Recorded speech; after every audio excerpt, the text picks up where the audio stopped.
Good evening, everybody, and welcome to the Across the Stages podcast, brought to you by AbsoluteMotorsport.com and the Alloy TV.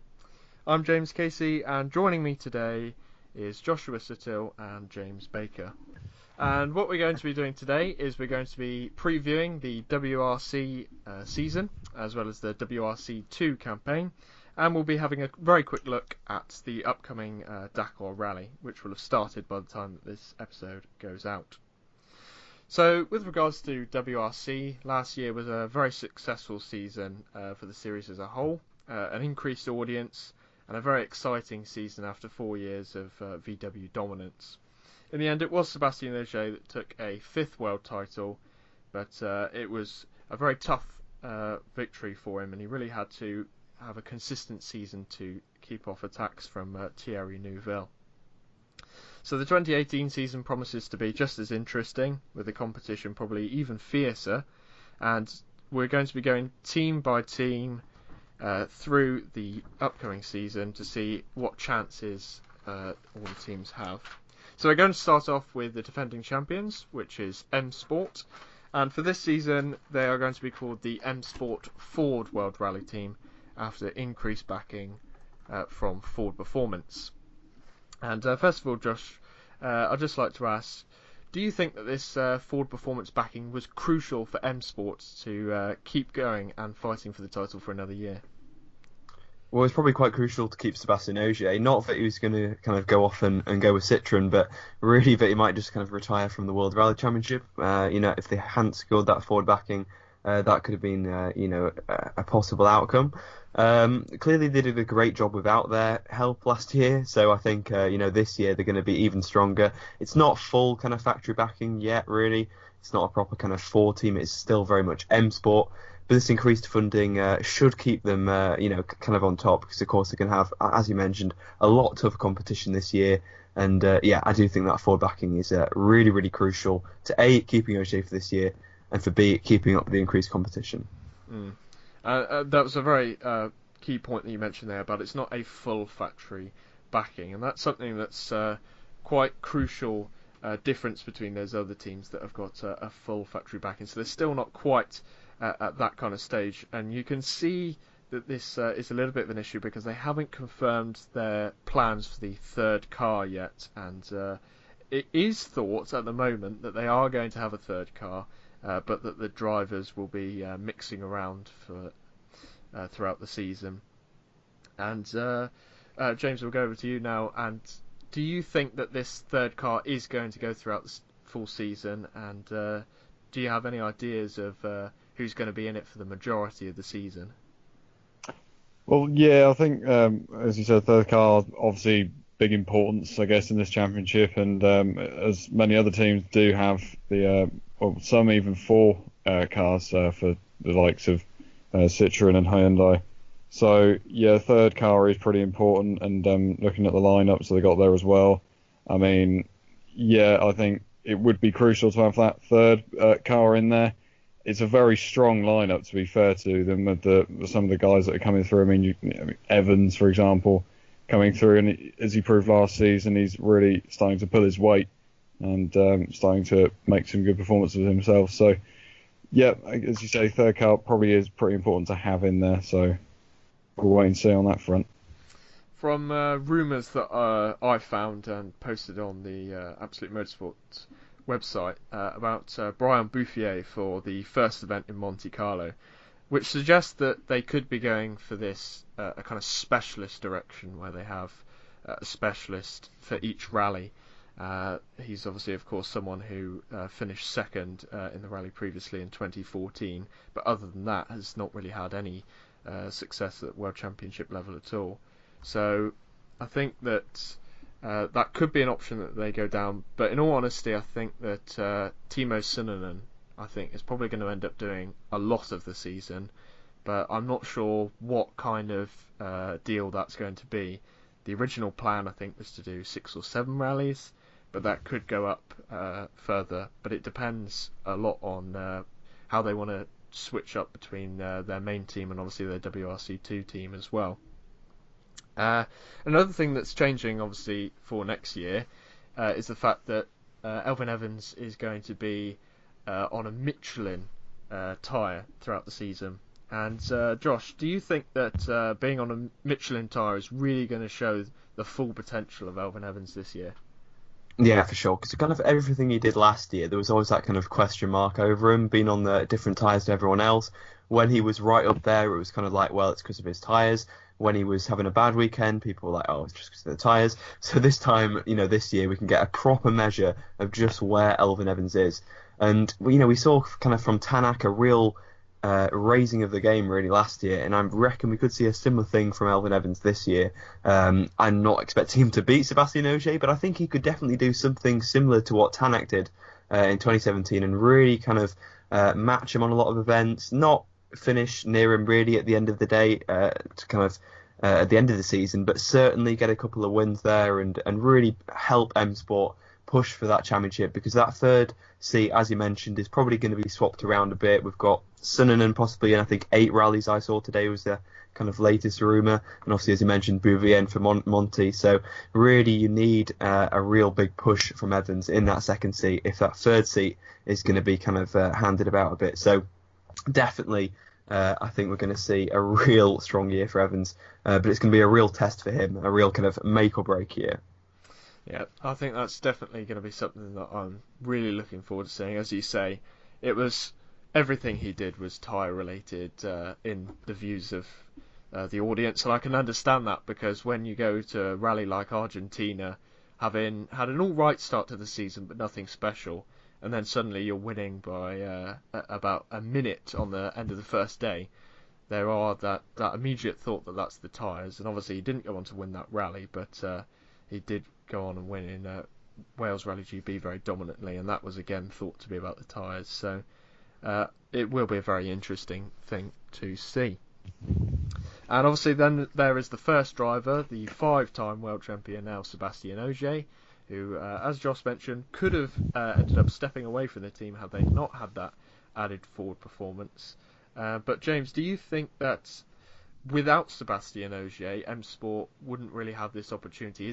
Is Ogier really the key to an M Sport challenge to the drivers and the manufacturers championship? Yeah, I think it works on both fronts when you've got someone like Sebastian Ogier. You know what you're going to get with him, sort of thing. I mean, you've got the other two guys in the team that are, of course, they're going to prove themselves, obviously. But having Ogier as a sort of figurehead behind everything in that team, it's only going to make morale better and potentially make that team a whole lot better than it currently is, because it is a great team. But of course, you always need someone who's going to consistently give you the performances. And I mean, as we said, Sebastian Ogier being 5 times champion, you can't really go away from his skill to a point. So yeah, he is pretty crucial, I think, in this M Sport team. Yeah, and he really took them from kind of a mediocre team, really, from the 2013 to 2016 era, after Ford pulled out their factory backing. Really took them from an okay position to that really next level. So I definitely think that he's a crucial part, but it's still a very good team. So that's going to be really interesting to see how M Sport do this season. And we're not sure who their main rivals are going to be next season, because there are a few teams that could challenge them. But you would imagine that it will be Hyundai that will be the main competition after a 2017 campaign that really should have wielded a championship, at least in one. Thierry Neuville took the most victories last season with 4, as opposed to Ogier and Tanak, who had 2 wins, and obviously Chris Meek as well. But he took the most wins, but it was just a lack of consistency that really cost him in the end. And that was really the case throughout the entire Hyundai team, apart from Danny Sordo, but he was just lacking that final bit of pace. This season, a small change at Hyundai, but nothing major.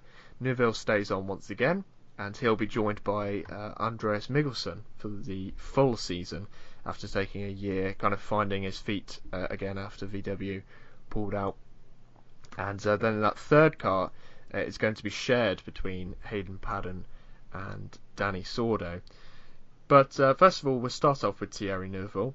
After a 2017 season that was really disappointing for him, do you think that he's going to get stronger in 2018, or do you think that he's lost his opportunity really with the 2017 campaign. Was that his best opportunity, Josh? Yeah, undoubtedly. I mean, he had, the best car. Ogier, of course, coming into a new team, and really it was a case of Neville throwing away that title rather than Ogier winning it. But even so, I mean, he's still got a really good chance this year. The cars, of course, aren't really changing much between 2017 and 2018, so we know that Neville will have the machinery this year. But he's also got Andreas Mikkelsen in the team now. And of course, that could go, one of two ways, really. Of course, Mikkelsen's a good friend of Neville, so it could go in a kind of, constructive way where they're both pushing each other along, or it could really kind of force the team to back one of the drivers. If one of them is having a really strong start to the season, they might kind of shift focus over to one of them, and maybe only one of them can really push for the championship. Or we could have both, really pushing for it and both really harrowing Ogier. It's what we didn't see last year. Sordo and Padden just were absent pretty much from every rally, it seemed like, because, they were either crashing or, just like you say, with Sordo in particular, just kind of lacking that pace. And that was a real shame to see. And even Sordo, in terms of consistency as well, even kind of went off the rails a bit and, kind of missed his big chance, of course, at home in Spain. So, as he mentioned, they're sharing a third car now, and it's difficult to see how they can kind of get back into the main team full time now. They're really going to have to make the most of the rallies they're handed. I think Sordo's in for Monty, so of course that's a big chance for him. And Padden, I think, still has a lot of untapped potential, so we'll see on that front. But yeah, so going back to Neville, still a great chance in 2018. He'll get a lot of support, but can he do it? That's another question. He's got to start the season strongly and not do what he did at the start of 2017 and throw away 2 rally wins in the first 2 rallies. Yeah, that was really, I think. Obviously, there was later in the season where he had those problems in Germany, which was a very bad luck, and also in Spain. But just starting from so far back, I think was his main problem, which obviously meant that he was always playing catch up, and then when he did catch up, he then had further problems. But obviously, we talked there about the Padden Sordo arrangement, which hasn't been confirmed for the full season. But what I've heard is that Sordo and Padden are going to have an equal sharing at the start of the season for the first few rounds, and then basically whoever's performing better will start getting more of the events. But obviously there are particular events that they're very strong at that they'll definitely get. So for example, Sordo will almost certainly get Germany, you would imagine, being a tarmac round, and also his home round in Spain, you would imagine that you definitely get. And then Padden, you would imagine, would be doing events like Australia for sure. So this arrangement, obviously, as I said, not confirmed completely. But James, do you think that the arrangement of having 2 drivers sharing a seat and competing for each other is actually a good thing in terms of really pushing each other to perform as good as possible?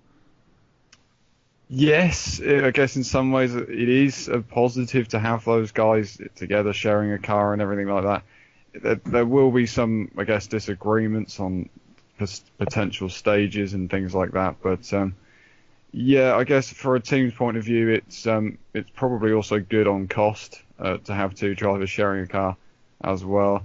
So I don't think that's an awful problem for Hyundai. That's probably not their main concern, but yeah, it's going to be interesting, I think, to see just how, as you said, pushing those guys along, how they will get on in these stages that come up, and how they decide to sort of arrange these 2 with the due course of the stages coming up. So it's gonna be an interesting one, but it's gonna have to play. They're gonna have to be very good with their team morale as much as anything else as well. So yeah, it's an interesting one to look into, definitely. Yeah, really. And another thing to look out for the season is how that develops, and whether, because the big question is really, can Padden get his career back on track? As Joshua mentioned, there's a lot of unlocked potential there with Padden. Not yet unlocked potential, which he really needs to get his career back on track if he's going to try and win the World Championship like he wants to. And obviously we've talked about Hyundai having problems in terms of incidents and not being able to finish rallies with Thierry Neuville, but a lot of this, and not all of it, but a lot of it came down to the Hyundai car being pretty fragile. So there were a lot. At no point did Thierry Neuville have a big crash. We saw Ogier in Finland had that one big crash. obviously that's going to put you out of a rally.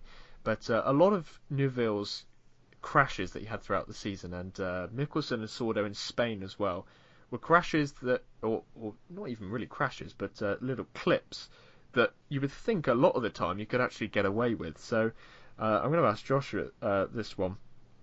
Is the Hyundai car too fragile at the moment to win a world championship? Does it need to be more rigid to be able to fight for a championship?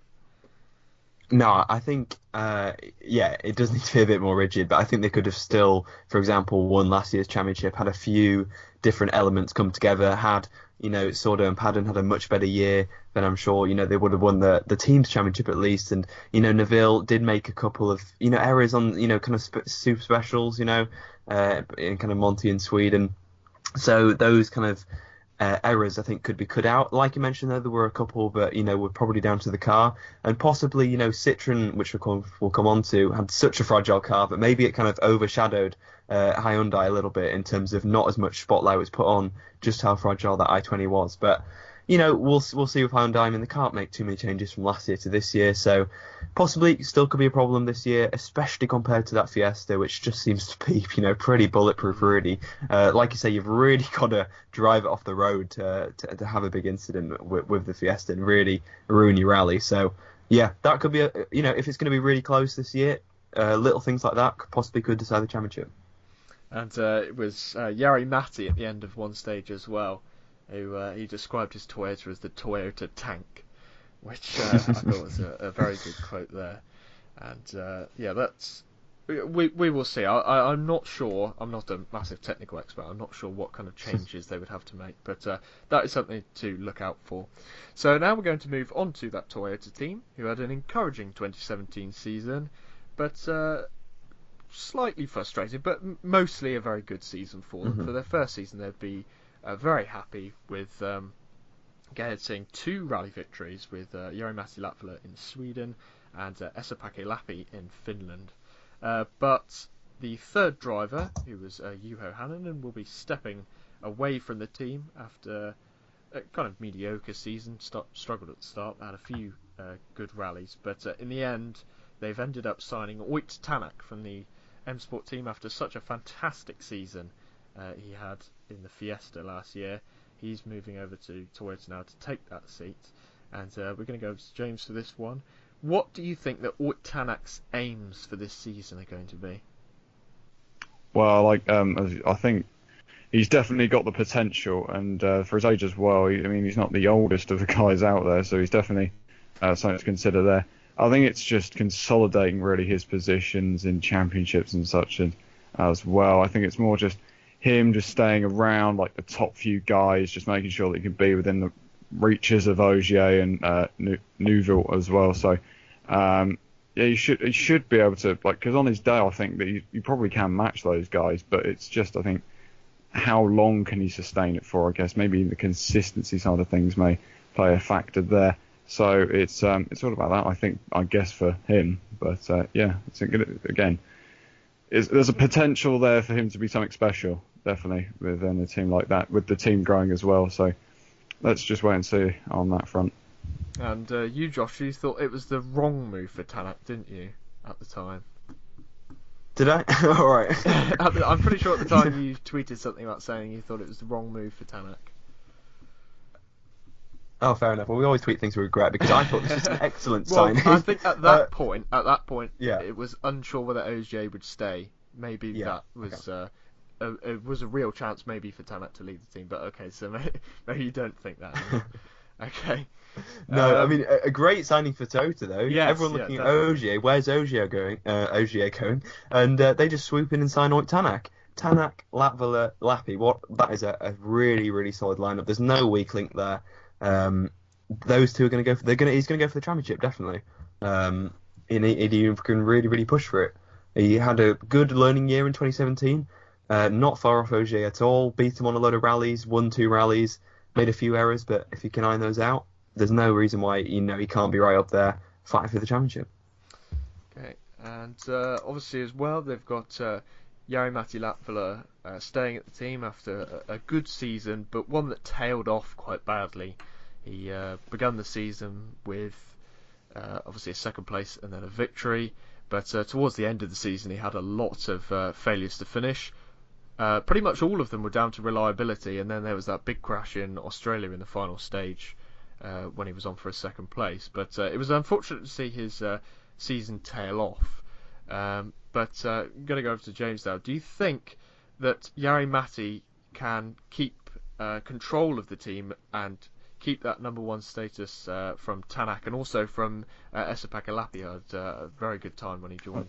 To be honest, there's no way you can keep it from Tanak. I genuinely can't see, like, after some of the rallies again last year, he did have some pretty, good stages and stuff like that. But I mean, as we've just said, the quality of Tanak is just, beyond him. I would have thought. I cannot see him keeping that number one role. He just lost out to him in terms of championship positioning last year. But again, I cannot see how they won't put Tanak as a number one, because again, it's such a great signing. Why would you not go, you know what? You have the full beans, son. You go for it, because the man, as we know, has got the capabilities, as we've said, to probably go for a championship. So it'd be probably wise for them to make him a number one driver. And then, as I said there about Esa-Pekka Lappi, who started the season late. They only had 2 cars for the start of the season, and with Latvala's late signing after VW's departure, unfortunately Lappi didn't get a seat for Monty, and then for a few rounds, I think it was round 6 when he came in. But he really took the rallying world by storm, winning in Finland, which I believe was his 4th event, which is something pretty mega. And he didn't have a great season after that, really. He didn't have a standout rally after that. But I suppose when you set the bar so high, it's quite hard to keep going at that level. But Josh, do you think that Lappi could be someone who's going to be giving problems to his teammates throughout the season, or do you think it'll be mostly just good rallies occasionally? Yeah, I think unfortunately the latter for now, but that's one I think we have to keep an eye on. Certainly getting a kind of full-time seat, which I believe he's got. I mean, I don't know if Toto are running 2 or 3 cars at every event, but we'll have to see. But yeah, I mean, that win in Finland was just excellent. I mean, obviously it kind of belonged to Latvala, really. He probably should have won that one. But as you mentioned, reliability just went away for him. But yeah, Lappi did not have a great end to the season, so we'll see if he can get back to where he was. Before then, because otherwise he might have a bit of an inconsistent year. Probably failed. I really can't see him winning another rally. I mean, maybe Finland, but I think he's going to have quite a few highs and lows next year. But I don't think he's going to get another win next year or this year. I think that's that. It would be a lot. It would be asking a lot for him to win another rally. He obviously did have a very good event, but as you say, he hasn't actually done all of the events as well, so it will be very tough for him. But obviously that will be another thing to look forward to, and Toyota definitely got a strong lineup. Now moving on to Citroën, who had a disastrous 2017, let's be honest. A couple of rally wins, Mexico and Spain for Chris Meek, but apart from that it was not a good year, with Andreas Mikkelsen's second in Poland. It was actually the only other podium that they got.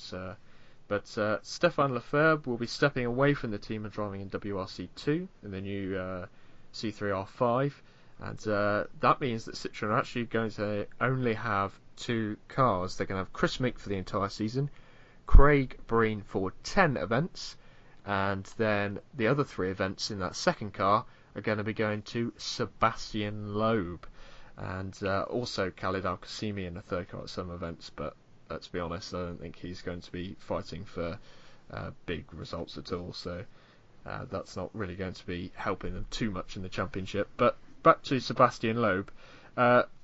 Do you think that Sebastian Loeb, James, is going to be able to win any of those events that he's stepping into, which is Mexico, France, and then Spain later in the season? Let's just say if he won in France, it would be it'd be brilliant, wouldn't it? It would look brilliant, but as we've said, you just got to look at last season. That team, it was just like, if it wasn't for the Chris Meek wins, there's nothing to take out that season at all. Like, there really isn't. So, we know again the capabilities of Loeb. There's no underestimating him. 9 times champion, it's ridiculous. So no one really comes close to him. I mean, he's going to have to really pull that car to get it to where wants to be and could be, but it's going to take a lot of work. If he's only getting 3 or 4 rallies in this thing, he's not going to have a lot of time to really go and adapt to the car, because he's doing other things, as we know, like the rallycross, and he's also doing the Dakar as well this year. So yeah, there are things to focus on for him. But as I said, it's going to be a real struggle. Even I think with Loeb in the car, it would be very, very good to see him win, but it just seems quite unlikely because of the nature of the car. So we'll find out in due course, but I mean, it's very unlikely, I think, that it would happen. I think that one of the things that is on Loeb's side, as you say, the Citroen car not quite there, but I think they've been very clever with the events that they've picked out. I think those 3 events that should be probably the best, I would say, best chances for Loeb. Obviously, Mexico, he'll have good road position. You would definitely have good road position there, which is obviously crucial, and an event that he's won plenty of times in the past. Obviously, the Tarmac, of course, got an event that Chris Meek should have won last year, so that's and again, Tarmac, the specialty for Loeb. And then also Spain, which is a mixed surface rally, and again, he'll have the perfect track position, you would imagine, or depending on how well he does in the other 2 rounds. Good track position on day 1 when it's gravel, and then when it's tarmac, it doesn't really matter too much. So those are good events for him, I would say. But obviously that's to the detriment of Craig Breen, who will only get 10 events. He got 11 this season with 1 in the 2016 car, so still not getting that full campaign. But do you think, obviously Craig Breen has said that he's happy just to be staying at the team. But Josh, do you think that Craig Breen will be quite disappointed that he hasn't got that full season? In one regard, for sure, but I guess losing out to Sebastian Loeb isn't too bad. And also, obviously, his teammate last year, so kind of fellow Citroen Junior, Stéphane Lefebvre, of course, as you mentioned, dropped back into the WRC 2. So, I guess Breen, probably will be fairly happy with those 10 rounds. Should still be enough to really show what he can do. And I guess a little similar to kind of his 2017 season as well, where, of course, he missed 2 rallies there. So Breen can definitely do a good job, but he has to take more risks in 2018. He has to get those big results. It's all very well and good, finishing 5th every rally, and that is really good, banking the points when Citroen really needed them. But he has to get a top result. He has to do what Lappi did in Finland. He has to, really get out a standout result. So we can look back at the end of 2018 and say, Craig Breen, standout performance, here. So, Breen, I think, needs that big result in 2018 to really secure his future. Otherwise, I think Citroen's eyes are probably going to be wandering. I think that is a good point there. Often these kind of mediocre results, well, they're good results, but they're after a while they're gonna start thinking we can do better than this. It only goes for a certain amount of time before they are going to start wanting more at Citroen, unless he steps it up even further. And obviously then there's Chris Meek, who should be getting a full season this season. I mean, he's contracted for that, but we thought he was contracted for that last year and he missed 1 rally. But James, do you think that Chris Meek can turn it around and get back up to the levels that we were expecting in 2017, where he'd be winning rallies more regularly and almost in that time? Yeah. Well, he had a few retirements last season as well, so that, again, pretty detrimental on his hopes. But as we've mentioned, 2 wins, having to miss a rally. To be honest, there's a lot of things that if they did go wrong for him last year, it does seem they did go wrong, because the number of retirements and, it's just poor, because he's a great driver, obviously, because of where he is and what he's achieving. But yeah, he will want that form to just change, and maybe we see him winning again more rallies this year. It's just, I think, having that reliable car that's going to give him the opportunity to really go and fight for these wins more often, even podiums as well, because that is, again, something they just lacked last season. So I think anything he'll take this season, I don't really, it's not going to, I'm not going to say it can't get much worse, but I mean, of course, he had 2 wins last year. He just needs that more consistency and that trust, I think, in the car, because there's, as we said, so many retirements. You can't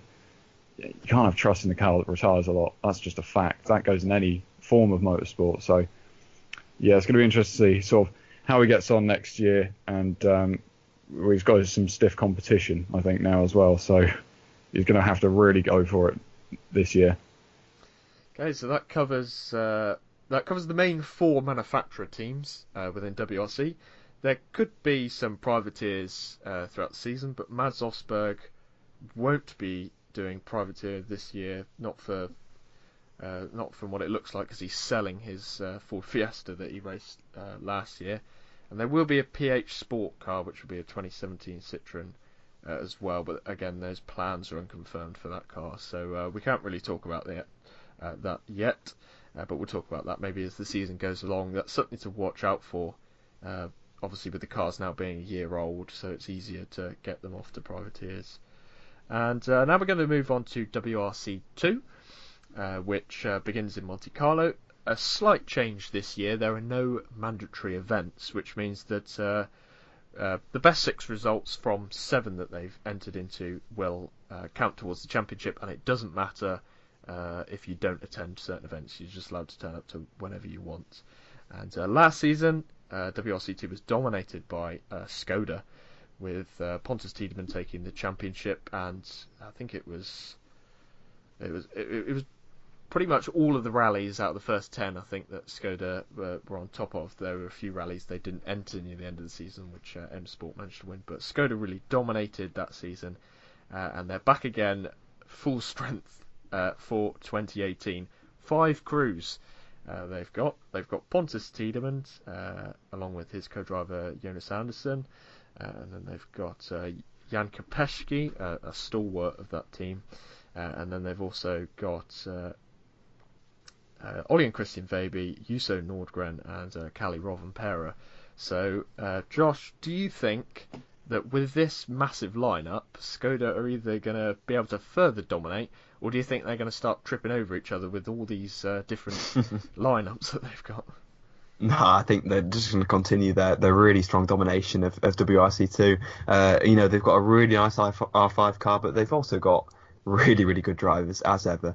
Obviously, there is a bit kind of a focus on the kind of VW R5 car coming later on in the year.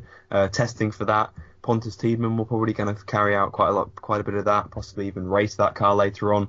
So in terms of the overall championship, I'm not sure if Tiedemann's really going to go on a full championship assault. That's going to be left to Ole Christian Veiby, Rovanperä, of course, who, for anyone who doesn't know, is kind of billed as the Max Verstappen of rallying, the kind of Red Bull teenager, a real exciting talent for the future. He's definitely one to watch, although, will he be able to win the championship this year? Not quite sure. Might be a bit of a learning year.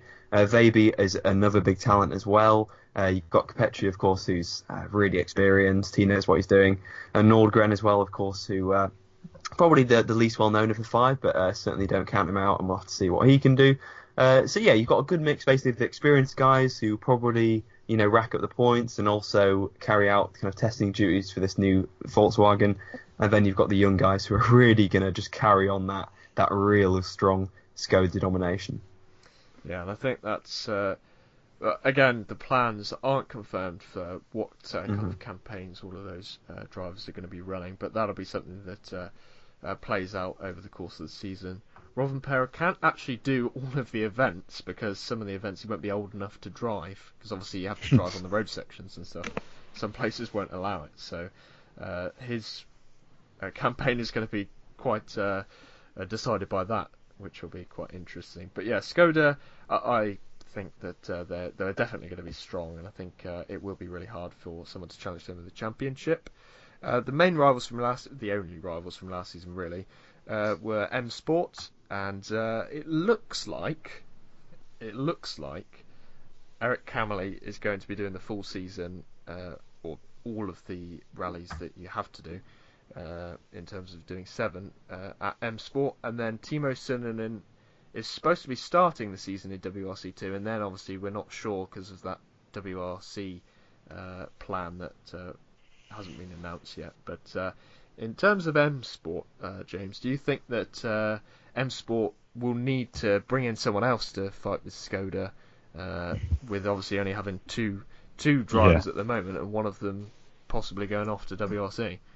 Well, it is a definite at the moment, isn't it? I mean, you can't expect to win. I don't think you can expect a single driver, let alone you could get, I think, 3 drivers within that team. But I think it's still, you just got to keep building because Skoda this is ridiculous. Like, the number of drivers they've got, but it's also the range of talent that Skoda have. I'm not saying M Sport definitely don't have it because they surely do with Suninen, but I mean, like as we've said in the past, we're looking at some big young names now coming through the ranks in Rovanperä. It's going to take a big ask for M Sport really to take the fight to Skoda. It really is. It's going to be so difficult for them. Yeah, I think it will depend a lot on whether Malcolm Wilson thinks that WRC2 is really just getting in drives for WRC, which I think is what he uses it for, or whether it's a good opportunity to get some extra wins for the company. But yeah, so again, I think it will probably only be those 2 drivers. I haven't heard any rumours of anyone else stepping into an R5 in terms of the main M Sport team. There is Neil Solins, who won the Junior WRC Championship, who is supposed to be racing in an R5 at some point, but they haven't announced which team or rallies or whatever he's supposed to be doing. So that'll be someone to watch out for. And apart from that, we mentioned, or Josh mentioned VW, who should be coming in later in the season. And alongside them, we've got the new Citroen C3 R5 as well. And also the Proton R5, which I haven't heard much about. I've heard that they're testing it quite a lot, but I'm not sure what they're planning to do in terms of that. But Stefan Lefebvre will be doing a full season in that new C3 R5. And Josh, what do you think firstly, what are Lefebvre's aims going to be? And also, what kind of chances do you think he has in still a pretty new car? Well, he has to crush everyone, doesn't he, really? I think that's the kind of main aim, is just to kind of, dominate this championship and prove to Citroen that they were wrong to drop him. But he can, rebuild himself, and we saw what Evans did, we saw what Tanak did, a lot of drivers kind of been dropped back and have really got back up, and we'll just have to see if Lefebvre can actually do that. I think in terms of this whole year, it kind of feels like to me this is very much a kind of testing season for almost everyone, really. It's almost a little bit more about the kind of individual rallies rather than the kind of championship as a whole. So like you said, we've got kind of Proton with a new car, we've got Citroen, we've got a new kind of Hyundai as well, which is fairly new as well. So, a lot of different teams just trying out their cars, trying out the drivers. So although we might not get a kind of great championship overall fight, we might get some really cracking kind of individual rallies and individual fights, which I think is probably best for the sport, really. Yes, I think Lefebvre, it should be right up there for both individual rallies and hopefully for the championship as well, because he's got a lot of potential, a bit like Hayden Pannon, but unfortunately, last couple of years it just hasn't gone his way at all. Yeah, the R5 class is really something that's going really well at the moment, and all these new cars and developments that are going on is something that's really positive for the WRC2 Championship in the future. Obviously, as you say, at the moment it is quite a development-based season. And you mentioned that new Hyundai, that's going to be Jari Huutonen, who's going to be representing Sarazan Motorsport, and Stefan Sarazan himself will probably do a few events. I'm not sure whether he'll be entered in WRC2 or not, but that should be another car that will be up there right at the top of the R5s. And now we're going to move on from WRC and WRC2 to the Dakar Rally, which is coming up very soon. As I said, it will have started by the time that this episode is released, and we've all admitted that we're not massive Dakar followers, but there are quite a few interesting entrants into this year's Dakar, and once again Sebastian Loeb, as we've mentioned, will be having a crack at it, trying to get a victory in what could be his final opportunity, with Peugeot pulling out at the end of this year, and obviously he'll be alongside Carlos Sainz Sr., and also Stefan Peter Hansel, who's won the Dakar 13 times now, which is mightily impressive. And then also, in terms of WRC drivers, we've got Mikko Hirvonen as well, who will be in the Mini. He'll be in the Mini Buggy. There's two different Minis. There's a Buggy, which is what Peugeot are running, which is two-wheel drive. And then there's also a four-wheel drive Mini as well, which is more more like a kind of production car, although still quite a lot different though. And then also we've got Yazid Al Raji is another WRC driver. Occasionally does WRC events. He'll be in the Mini as well. There's Khalid Al Qasimi, who we've mentioned. He'll be in a Peugeot. I'm not sure what kind of Peugeot he's in. I assume that's maybe an old buggy. He's not a main factory driver, I don't think. And then there's also the Toyota 4x4s, which will have Nazar Al Attiyah and Janiel de Villiers. And Al Altea is someone who's won the WRC2 championship a few times, and is quite, in recent years, has been quite notorious for crashing, I think, in the Dakar. But basically, I'm going to ask Josh first about, do you have any idea, really, of who's going to win, who's going to be up there at the front, and as well, just who would you like to win?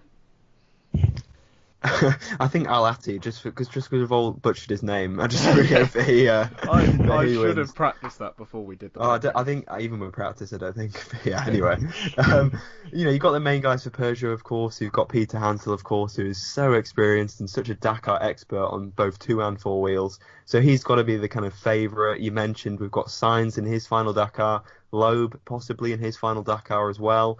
We've got Hervenen in a Mini. Al Attiyah in a Tota, also got, of course, Andres Villas-Boas as well, the kind of football manager, which is a bit of a weird one. And that's what I just love about the Dakar, really. You just get random people popping up in it, and you get random winners and random crashes, and just random stuff happens, and the TV cameras aren't even there, and something random happens, and you just don't know for hours what's happened or whatever, and the coverage is quite hard to follow. But I think that's all the kind of the appeal of the Dakar. But in terms of a winner, I mean, I'd be boring and say Peter Hansel, but I'm going to go with Carlos Sainz to win in his final rally with Peugeot. And Sainz is another person who's been in good positions over the last few years, but hasn't been getting those final results. So that's could be a good little call. And the same question for you as James: who do you think will win, and who would you like to win? As we said, Peter Hansel. I mean, it's got to be pretty straightforward. I mean, all these Peugeot guys that we've just mentioned, it does look pretty set in stone. I think it's going to be one of them, So, again, Sainz, Peter Hansel, Loeb. But, it's quite an enduring event. I think, of course, people realise that it is an enduring event. And, you can have technical failures within your car or whatever like that. So it's not always set in stone as what people make it out to be. But I mean, it probably will be Peter Hansel. I mean, I if I was to go for Martini's lucky random dip, you'd want Andre Villas-Boas to win it because I mean that would be brilliant.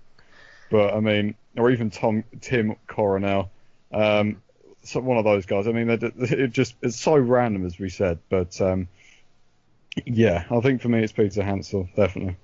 Yeah, it's Tim and Thomas sharing Chevrolet, the Dutch twins who race in the World Touring Car Championship, or as it was called. But I think the Dakar is something I haven't really focused on in the past, but there's some good names in there that will be interesting to see how they do. And personally, I would like to see Hervenen win because he's such a good driver, never to have really won much. Came second place in the championship so many times to Sebastian Loeb, but it wasn't really funny by the end of it. It was just a real shame for him. So I'd like to see him win, but I think, in terms of who I think will win, I've got a feeling that Sebastian Loeb will win it. Obviously, all of the Peugeot guys have a really good chance, but I don't know why. I've got a feeling that Loeb might win it. But anyway, that's something that you can follow over the next few weeks. The event, as we said, will have just started. It starts off in Peru, then it goes into Bolivia, and then it finishes off in Argentina. And the whole event stretches 2 weeks, and it will be done by the 20th of January. So if you are going to follow it, you don't have to follow it straight away. You can maybe look at it at the end of it to see how people are doing. Like a Top Gear challenge. We will be back next week where we'll be looking at the Monte Carlo rally in particular. So we've done season preview, now we'll be previewing the first rally season, which will be Rally Monte Carlo. The official entry list is out on the 12th of January, and that's where we'll finally see what the plans for M Sport's third car, at least on the first rally, is. Only rumours at the moment in terms of that, and also get the full WRC2 entrance list for that particular rally. So we'll be talking through that, and it'll be a slightly shorter episode than this one because obviously we've been covering an entire season. But thank you very much for listening, and we'll see you then.